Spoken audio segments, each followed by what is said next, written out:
have gathered from the inaugural session.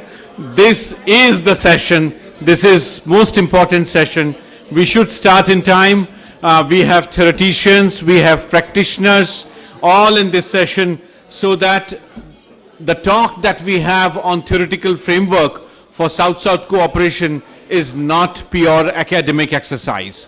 And I'm extremely glad that the Chairman, Managing Director of Exim Bank has joined us here. David, a very close friend. He brings in the necessary connect that we should have of the theoretical framework with the practice. So as we discussed in the inaugural session, theoretical framework and empirical realities go hand in hand, and this is what this session is going to address. And two of the most eminent economists and commentators from the South are co-chairs of this. Carlos Correa is here from South Center, Geneva, and Professor Mustafizur Rahman from Bangladesh CPD. Both are extremely impactful voices, and I hand over the floor to them. The division of labor between the co-chairs is already laid out in our email, so they know it very well. So Carlos and Professor Mustafizur Rahman, now the floor is to be shared by you. Thank you. Thank you very much. It's a real pleasure for me to be here to meet so many friends. And the honor of chairing this session with these very important, distinguished panelists. So thank you very much again for this opportunity on behalf of the South Center. As you know, this is an intergovernmental organization of the South. This is a think tank for the South that works in different areas which have been discussed and will be discussed during the session, in particular South-South cooperation. So since we haven't got too much time, let me just start with the session. I will ask the panelists to make presentation for just 10 minutes maximum. I will need to be a little strict about this. And then the commentators, perhaps for 5 minutes each, in order to be able to get the lunch time. So the first panelist is Professor Mohanty from RIS. Professor Mohanty, please. Thank you very much. At the very outset, I would like that Development Cooperation Fund is very much important for developing countries. But it is important that it is now declining. The most important aspect is that apart from the traditional donors, new emerging donors are joining consistently and also contributing the whole process. Now, with the developed countries, they have got very strong theoretical background to support their whole development process. Washington Consensus is one where most of the issues are very rightly articulated, but it is always discussed that developing countries are, though very strongly engaged in development cooperation process, but they don't have very strong theoretical underpinning to support their processes. So there are two schools which have been there, and the monetary standard structuralist in the last 75 years. There are new experiments with that to see that how conditionality issues are very strongly dealt with the different schools. But the fact is that the conditionality issues are almost rejected by the recipients. The emerging issue, one can say that during the last 75 years, particularly after the post-war period, two different schools emerged, monetarist and structuralist. Monetarists strongly view that development or growth can take place when you have got macroeconomic stability. And a DAC process is very much associated with the monetarist approach. The entire Bretton Woods institutions are also supporting the whole process. Then Paris Declaration, Washington Consensus, monetary approach to balance of payments, all those theoretical developments are supporting or part of the monetary approach. The structuralists, on the other hand, argue is that there is underemployment equilibrium which is very much there, and structural factors are very much important in terms of shaping the development process in the developing countries. And therefore, supply constraint is a major factor for different problems, including that of inflation, and therefore the other policies should be pursued, and the structuralist approach is different from that of the monetarist. So they pursue that growth is possible in a situation when there is macroeconomic instability, which is contrary to that of the monetarist. So the monetarists strongly feel that stability is necessary to have growth. Inflation is the key indicator for macroeconomic stability, and inflation is purely a monetary principle, monetary phenomenon, and therefore, if you would like to control inflation, then it is important that you have to have strong macroeconomic discipline, and for that you need to have conditions, and therefore conditionality is very much important according to the monetarist approach. According to this framework, inflation, money supply, foreign exchange problems, rational expectations, these are some of the issues which are very much embedded in the monetary principles. The model, there are two models which have really given strength to the entire monetarist approach. Herberger in 1963 and Barrow, I'll come back to these two issues. And these models very clearly indicate that why there is a need for conditionality in order to have growth, in order to have macroeconomic stability in place. So growth is only possible when you have got macroeconomic stability. Structuralists, on the other hand, refute this argument saying that growth is possible even in a situation of macroeconomic instability. Macroeconomic instability is very much part of the development process. Inflation is not because of the monetary situations, but because of the structural situations within the economies, because of the underdevelopment of different natural resources or different factors of production. So bottleneck is the issue for that, and labor market imperfection is very much embedded in these economies, and therefore inflation is not a monetary issue, it is a structural issue. So in short, growth is possible without macroeconomic stability. That is the stand of structuralists. So there are several monetary policies to argue that why conditions are required, and therefore such conditions are also embedded in the development cooperation principles. So you have got 2 and 3 gap models. They're clearly indicating that how external imbalance can really have impact on domestic imbalances, and how that can be regulated through macro closures. So therefore, the objective of monetary principles are that of stability with growth. These policies are very easy to implement in many countries. That has been the practice by Bretton Woods institutions, IMF and World Bank, but politically these principles are not sustainable.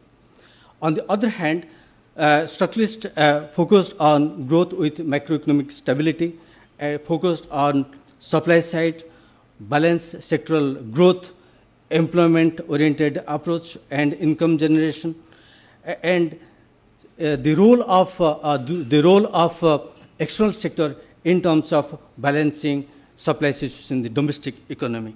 And therefore, the principles are again spread over different sectors, agriculture, industry, and other sectors to raise income and also correct income distribution in these economies. So, in short, growth is possible in a situation of macroeconomic instability, and therefore, since it is a structural issue, there is no place for conditionality. So these there are several experiments done by IMF and also which is reflected in terms of orthodox programs by SAP programs by IMF. And it is seen that in many cases it failed miserably, cases like Chile, Argentina, Brazil, Bolivia, Peru, and many Asian countries we find that it failed miserably. So similarly, similar kind of policies of structuralist, which is very well known as heterodox programs, also introduced in many other countries. There are cases of success and there are cases of failures also. In failed cases, Brazil, Argentina, Peru are the cases, and in successful cases, Nicaragua, Chile, and Mexico are the cases. But interestingly, in some countries, they experimented both orthodox and heterodox programs simultaneously.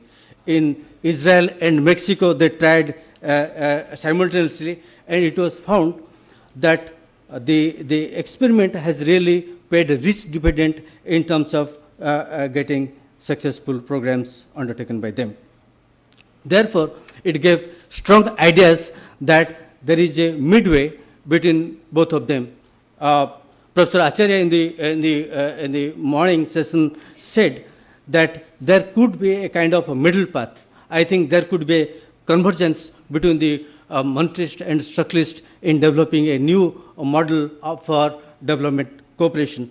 As I said, that Harbhajan in 1964 and Barrow in 1978, and then after a series of studies indicated that inclusion of structuralist elements in the model could improve the situation in a better way, and therefore there is space for structuralist element in the monetarist framework, and there is a space for convergence. As such, in India, there was no theoretical basis for its development cooperation, despite the fact that India started its development cooperation process before its independence, 1946. The fact is that India sent several missions to different countries, particularly those who were trying to deal with colonialism, to support them even before independence. India supported mostly in terms of demand-driven approach, in terms of engage with them in various sectors, in trade, investment, development, cooperation, capacity building, and India's approach was again project-based. So that's how we can see that India's approach is very close to that of the structuralist. I just say a few observations that South is surging. There is support required for growing South-South cooperation, and their requirement is multidimensional in nature. Monetarist and versus structuralist discussed about growth and stability issues, but partially they are correct. I think there is a need for convergence of these approaches. Thank you. Thank you very much, Professor, for presenting the different models and this midway, and also for reminding us that South-South cooperation is not just about technical projects, it's about policy. And I think this contribution is very important to show that this is an area of policy in general that we need also to address in the context of South-South cooperation. So let me just then move to the next speaker, Dr. Emma Maudsley from Cambridge University. You'll get the bios of all the speakers in this book, so I will not spend time in presenting them. Professor, your time. Hello, and thank you very much for this very kind invitation. And I think I would first like to felicitate my Indian hosts and colleagues for the forthcoming 72nd achievement of independence, and commiserate you for the cricket.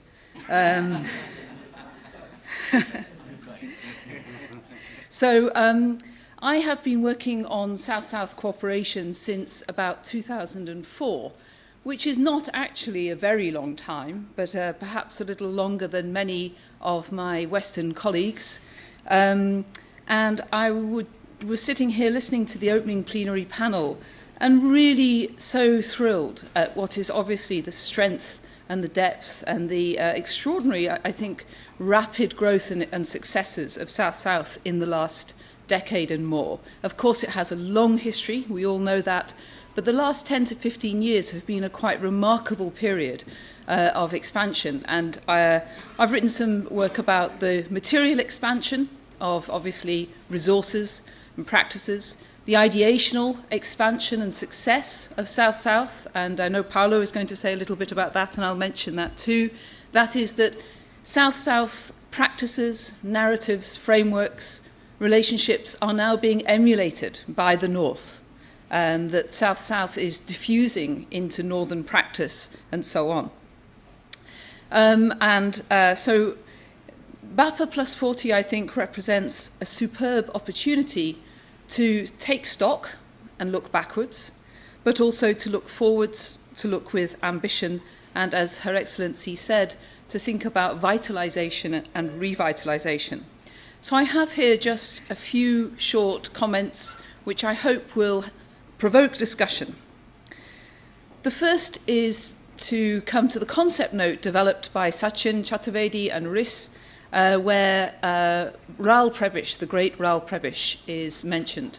The magnificent theorist of a just world order, a post-colonial world order that rejects the inequalities of the rise of Europe and so on.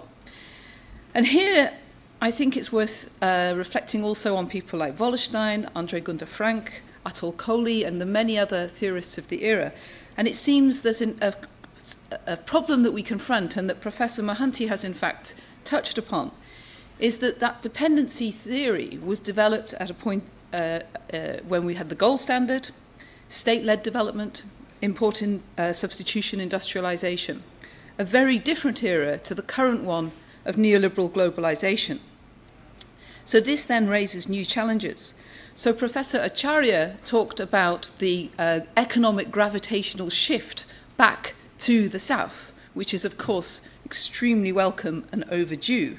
But there's another economic shift, a gravitational shift, and that's up to the top 1%, wherever they are located. Still disproportionately in the West, but we all know where the real energy is taking place, and that's not in the West.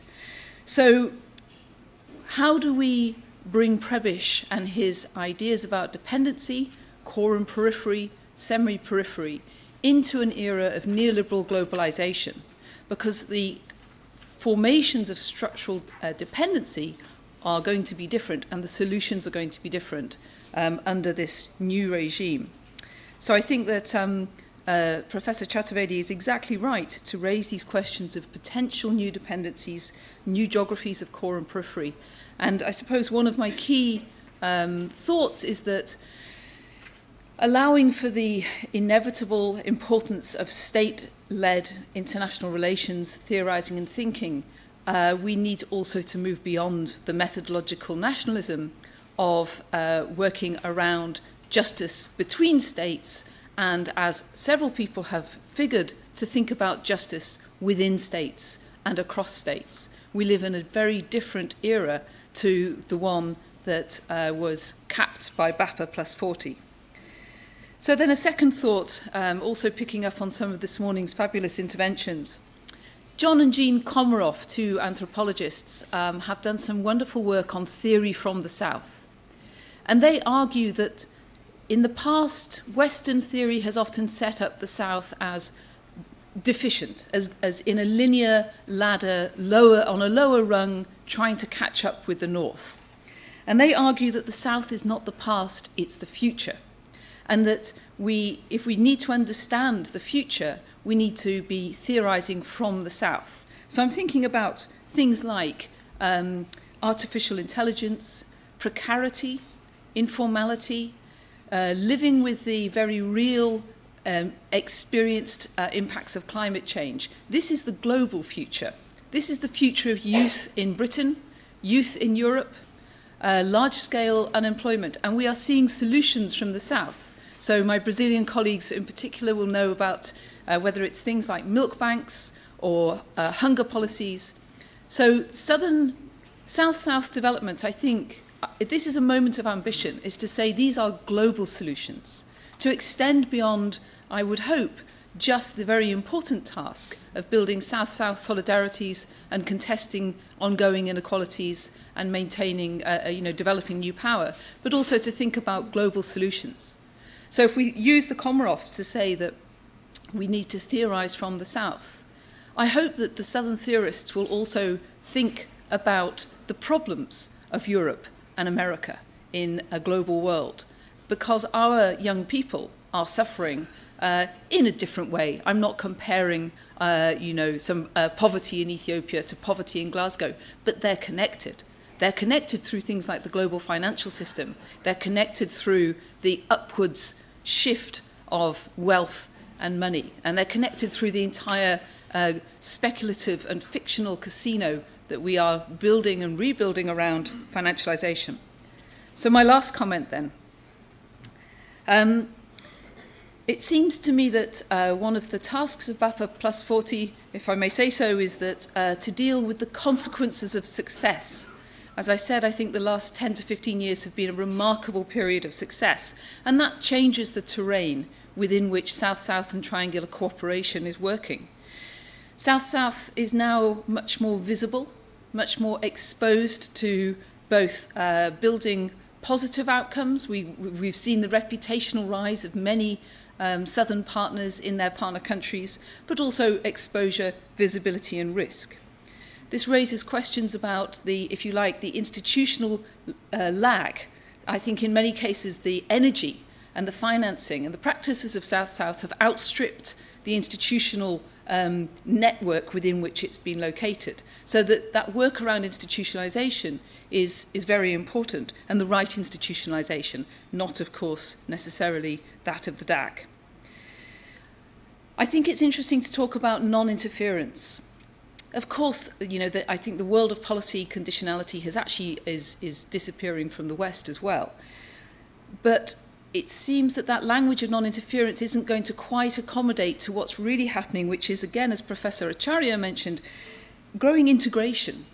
So it might not be policy conditionality, but in China's latest FOCAC documents, they're talking about merging phytosanitary regimes in order to be able to import and export. So this is not about conditionality or policy or interference anymore, but there are questions about how, as India, China, and all the others use South-South in part to globally integrate, what sorts of interference we're talking about here, what sorts of integration and how that's going to fit with questions of sovereignty and so on. So I think it's a more subtle discussion now that's opening up, and not necessarily a particularly easy one, but an important one. And then finally, I just want to mention some work that many of us have been thinking about, and I think Paolo is going to say some more about, which is the I've called, following Sachin, I've sort of credited you with this phrase in a recent paper, Sachin, the southernization of development. I think we're seeing some fascinating trends within the northern DAC partners. For example, a much more explicit, you could argue truthful, articulation of donor self-interest. We now have the British establishment talking about win-win development and mutual benefit. Where did they get that from? Of course, it's partly fictional, but it's a claim. It's an interesting narrative shift. We see a much stronger turn to what we could call neo-mercantilism, the evident and open and articulate supporting of British and Dutch and Australian and Norwegian firms in the promotion of so-called mutual development. Mutual benefit is entirely possible within that development, but it's also entirely easy to conceal the elevation of donor interests under this new language of mutual benefit. So in different ways, I think we're seeing a changing terrain in the north as well. And certainly speaking as not as a representative but as a member of a submerging power, I would say that the efforts to engage with the South are quite sincere, because I don't think we of course we still see lots of arrogance, Boris Johnson, idiots like that, but for many, many more in the North, there is a much stronger sense of the way in which the world is headed, and an attempt to reach out to the South. So I think this is all a positive dimension. Thank you. Thank you very much, Professor, for this presentation. I don't intend at all to summarize, but you have made very interesting points. You have mentioned that South-South practices are emulated right now by the North. That's an interesting observation. Also, you've observed a change in the narrative, a narrative shift. I also share your views about the excellent concept note that was prepared for this conference, and the reference in particular to dependency theory and previous single theory. I think that was quite useful contribution, and it's very important to look not only at the empirical evidence, but as indicated in this note, the theories that may develop in order to capture the essence of South-South cooperation. And also it was quite interesting your reference to the need of global solutions, so South-South cooperation as a possible tool to get global solutions. Thank you very much for these observations and these reflections. So next is Dr. Paulo Esteves, BRICS Policy Center, Brazil, from Rio de Janeiro.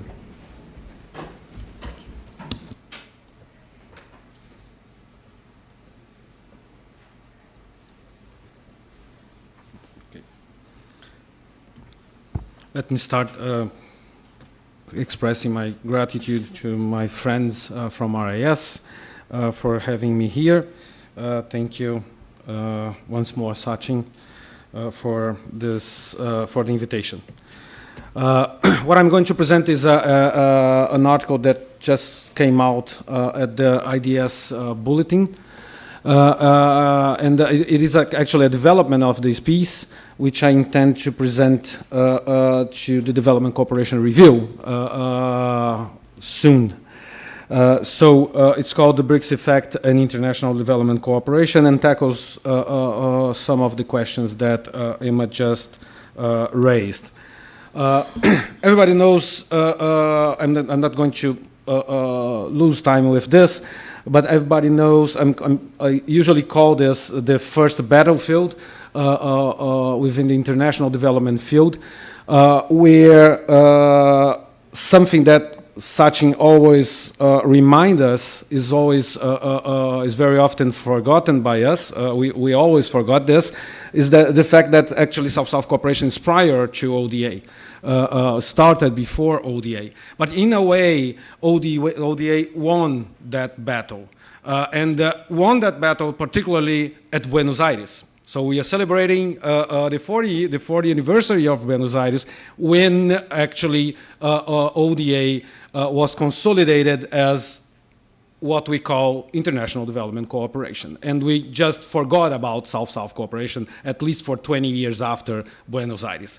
In any case, when we talk about ODA, we are talking about a financial flow, which has a development intent, and it is driven from towards the south, from the north towards the south, and divides the world into two groups, the donors and the recipients. It's a vertical relationship between donors and recipients.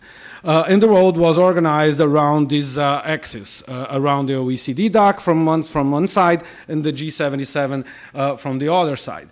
The important thing here is to understand that underpinning the very idea of development assistance is the idea of responsibility. In one way or another, donors take responsibility for themselves, take the idea of responsibility to provide the means for the development of developing countries. even though we can criticize that in many ways, the idea of responsibility was there, and it was also crystallized or could be also found in the concept of common but differentiated responsibilities, which was established in 1992 or before that within the environmental area. So after that, let's jump to the rise of the South, or the rise of the rest, as Amitav just mentioned. And there was this big expectation about the rise of the rest on how the South or emerging powers would behave. And the liberal bet, the liberal credo would say that the emerging powers would fit or would be socialized within Western institutions and would become more and more Western alike. And that would work in the case of international development cooperation with a new framework, which we can find in Busan with GPDC, which would be a way to welcome these emerging powers within a common framework for international development cooperation. With the dissolution, and this is something that Gerardo works in his paper from 2017, with the dissolution of the idea of the very concept of CBDR, or the dissolution of the idea of responsibilities, and instead of responsibilities, we have this all this discourse about global commons, global public goods, and burden sharing. So instead of common but differentiated responsibilities, we have now the discourse on burden sharing. And the attempt of socialization may be found, the better way to find the Western attempts to socialize emerging countries is actually Nairobi. When you see the mix between South-South cooperation principles and the principles coming from the Paris Agenda. So all the effectiveness agenda is actually in Nairobi. It's an attempt to bring or to disseminate the effectiveness agenda among Southern providers. The other attempt to socialize the main or the key South-South cooperation partner is the China DAC Study Group, which was an initiative led by the DAC. And the third one, the fourth one, which I think is probably one of the most important, is the rise of triangular cooperation. The triangular cooperation exploded during the last 15 years, and it was precisely an attempt to educate or to train emerging donors in key issues like measurement and evaluation. When we think about the framework with which GIZ or DFID worked with triangular cooperation, very clearly, these departments responsible for triangular cooperation were not program departments. They were actually related, in the case of DFID, for instance, to the global DFID. It was a way to, in the case of the relationship between DFID and Brazil, for instance, it was a way to address Brazil and not to promote development abroad. It was a way to influence the ways Brazilians were conducting South-South cooperation instead of producing development effects or development outcomes in third countries. So there is this enormous conundrum about measurement and evaluation, and there is a way to socialize southern countries within a given framework. But what we saw was not, the results was not that. The results can be found in what I'm calling here BRICS effect, which is quite close to what Amitav was discussing with the idea of multiplex, which is a kind of a decentering process of the Western-led liberal international order. With the rise of new poles of power, which is related to multipolarity, and the challenge of the core values, of some of the core values embedded in multilateral institutions. So we have the rise of a post-hegemonic order, where we have multipolarity, competing social purposes, multilateral paralysis, or a variety of sources a variety of normative sources, and the spread of club diplomacy. In case of international development cooperation, the main effect can be found here. First, in terms of multilateral negotiations, an enormous change, an enormous transformation from top-down negotiations to bottom-up approaches, which is something that we can observe not only in the negotiation of the Paris Agreement, but above all in the negotiation of the SDGs. In both cases, what we have was, or contrary to Kyoto and the MDGs, what we had was actually a bottom-up approach for the multilateral negotiations. The second dimension is the centering of ODA with two main agendas. The Beyond Aid agenda, which makes ODA only an instrument among several others for development cooperation, and the rise of a new measurement, a new form of measurement, which is the TOS-D.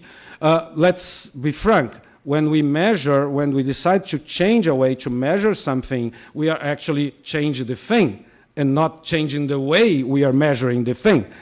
We are actually creating new instruments or recognizing that there are other instruments for promoting development cooperation. It's not about measuring something that is there. It's about considering other flows as development flows. So until then, what we had as the key development flow was ODA. Now we have several other development flows, including the financing, the support for the private sector engagement abroad, which is something key for Western donors. So TOS-D is a way to decentering ODA and put ODA in the midst of other flows. The idea of the replacement of CBDR with the burden sharing idea. Fourth, the rise of the missing middle. The missing middle is a concept created by some ODI scholars referring to middle-income countries which do not have a specific source for financing their development. So they look at things like the New Development Bank, the New Development Bank, 3 lines, the New Development Bank or the Asian Infrastructure Bank, and see that as a competition to fund or to finance development in middle-income countries.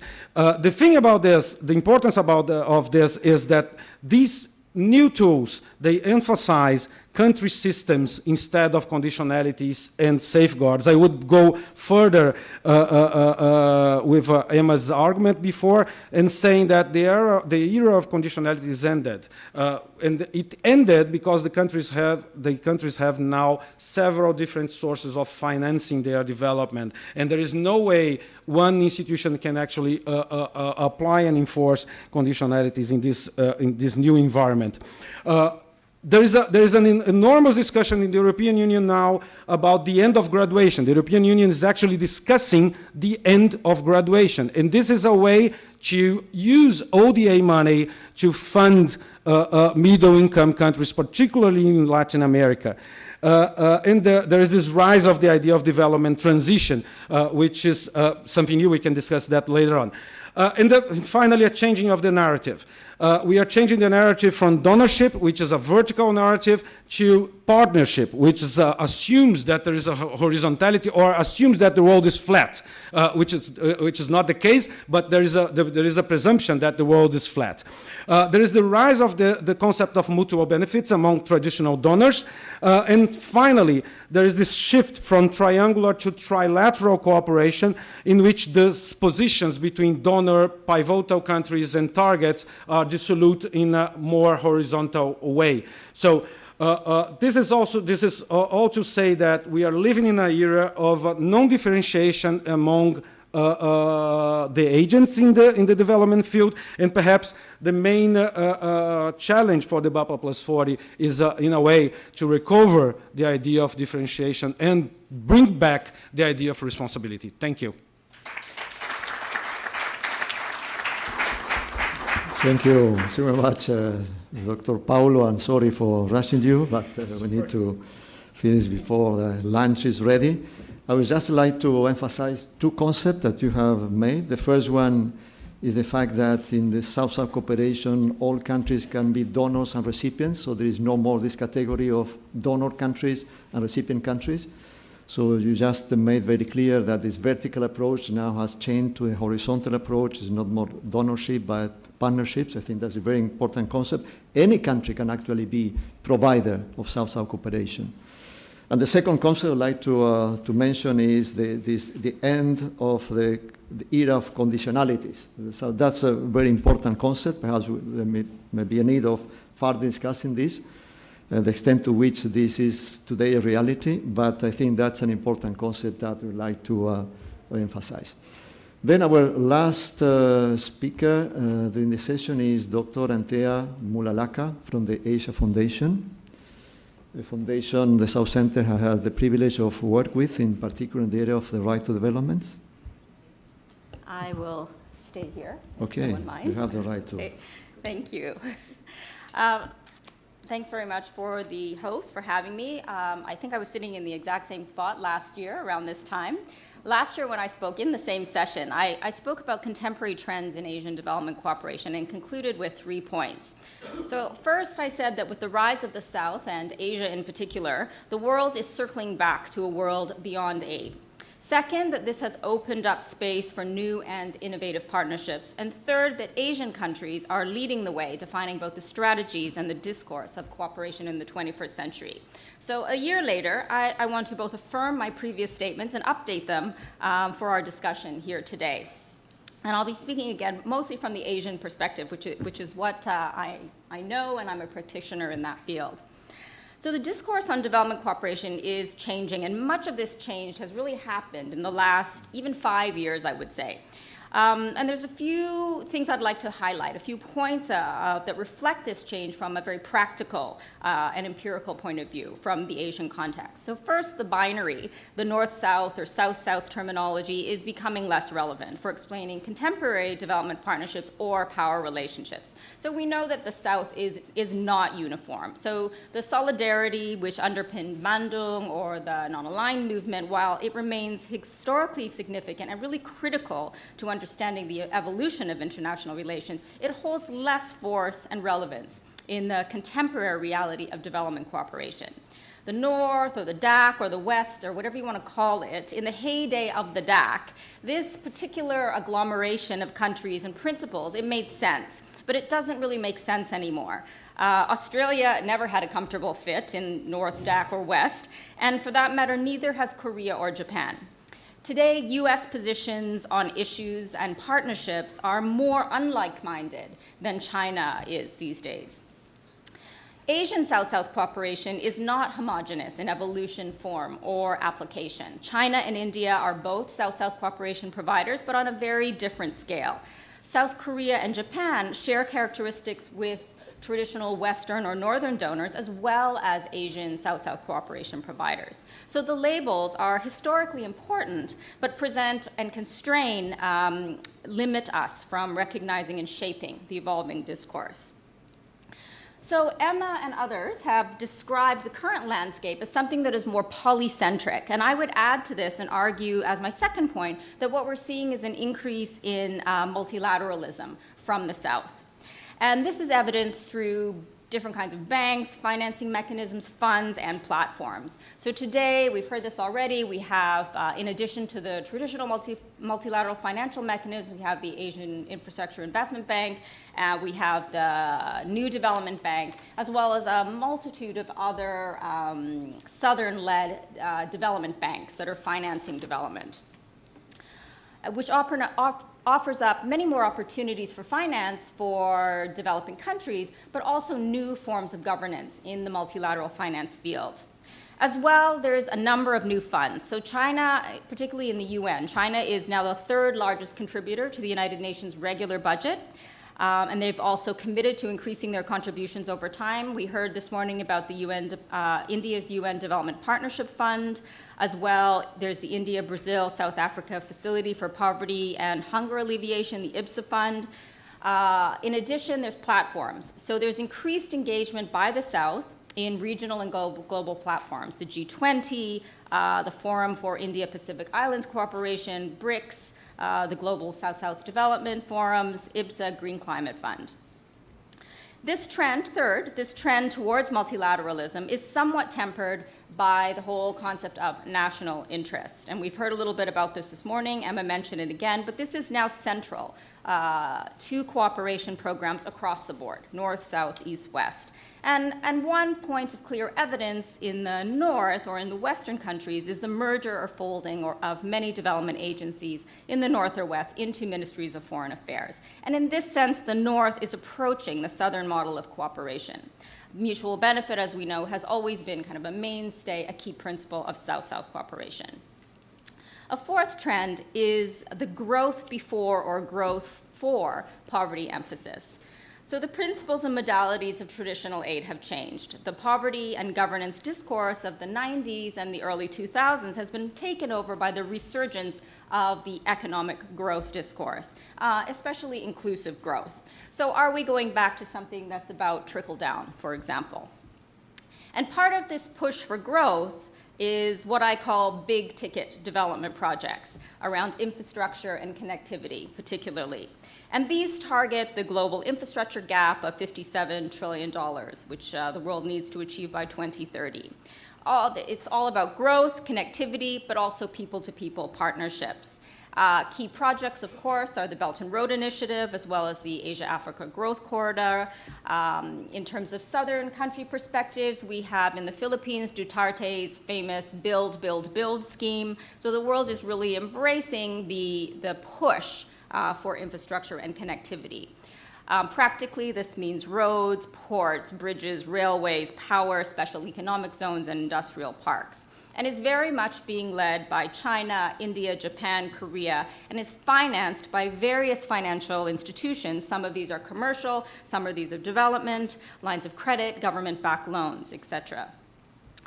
Also, Paulo mentioned a point which is interesting as well, that Western or Northern countries are taking another look at their country portfolios, not just from a poverty perspective as they used to prioritize the poorest of the poor, the poorest countries. And there's really a shift to look more at upper middle income countries.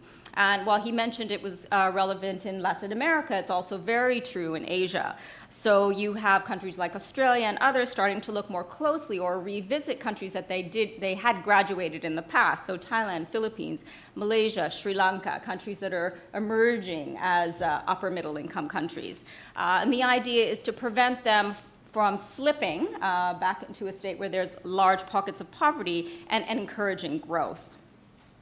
Fifth, there's also an international consensus that contemporary development challenges are global and shared. And of course, this is embodied in the SDG agenda, which is very different from the MDGs, which reinforce the North-South binary and delegated roles and responsibilities for developed and developing nations. So the focus on public goods as well as poverty.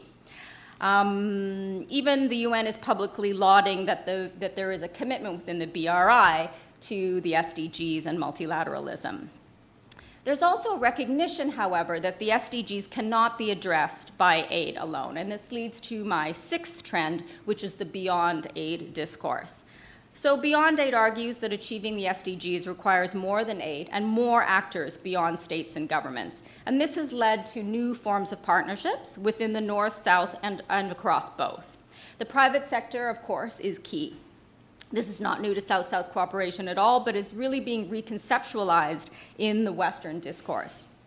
What we see in the North is the introduction of new forms of finance being called blended finance, which is using public funds to leverage other funds, particularly from the private sector. Something that hasn't been mentioned yet today is the whole concept of the social economy, which is a newer concept which involves social innovation, social entrepreneurship, and shared value, all designed to make the economy work more for social issues, so trading for social and financial gain, and leveraging the huge resources of the private sector. The traditional donors are all over this now, so you hear about the US Global Development Lab, the Australian Innovation Exchange, the UK Innovation Hub. This is all venture-style development. It is designed to appeal to the entrepreneurial millennials, and there's lots of funds being kind of thrown into this to look for new and innovative ideas. Another newer partnership for South-South cooperation is the partnership with civil society. So for decades, NGOs have served as principal partners in implementing traditional development assistance, but historically they have not had a significant presence in South-South cooperation. However, this is changing, and particularly in Asia, you see that NGOs are becoming much more involved in development and South-South cooperation, including in development policy. However, across Asia, there are differences. So Japan and Korea have long established partnerships with NGOs in development cooperation, and they have formal mechanisms for state-NGO dialogue and policy influence. India has a rich, active, and diverse NGO culture on domestic development policy and implementation. But Indian NGOs play a negligible role at the present in Indian South-South cooperation. And that's because of a very strict regulatory environment which does not allow Indian CSOs to use their income outside India. And also the Indian government has had a preference for state-led South-South cooperation. However, there are informal channels for influence over policy dialogue. And I think this atmosphere in India is going to change. China is a very different story. The Ministry of Commerce in China has incorporated CSOs into its overall policymaking process and emphasized coordination and supervision by NGOs at the local level in partner countries. And it's also launched some trial aid programs based on government CSO cooperation. China's also established a South-South Cooperation Development Fund, and NGOs will be one of the key partners in that fund. And a third type of partnership, of course, is triangular partnerships, and we have heard a lot about those, and those are gaining momentums. MOUs are being signed across the board. China has MOUs probably with every country that you can possibly think of. India has partnerships as well. The latest one is with the UK-India Development Partnership. You're seeing some countries definitely use triangular partnerships to leverage the China in particular.